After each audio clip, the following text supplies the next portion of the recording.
vision প্ৰাগৰ অনুসন্ধানত ভয়ংকৰ দৃশ্য তিনিচুকীয়াত ওলাইছে ৰেলৰ ডবা ভৰ্তি পচা চাউল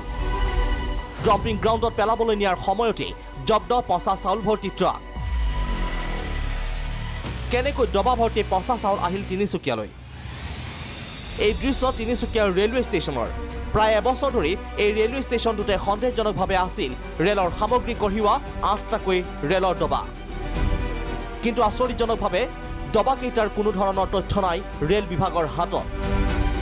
আপুনি শুনি আচৰিত হ'ব 2016-17 চনৰে আছিল এইসমূহ বস্তা ভৰ্তি পচা চাউল কিন্তু কেনেকৈ আৰু কিহৰ বাবে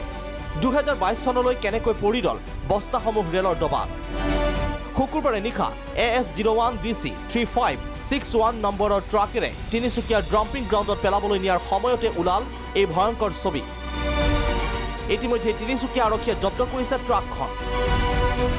একাংশই সন্দেহ কৰা অনুসৰি পচি যোৱা এইসমূহ শ শ বস্তা চাউল ভাৰতীয় খাদ্য নিগমৰ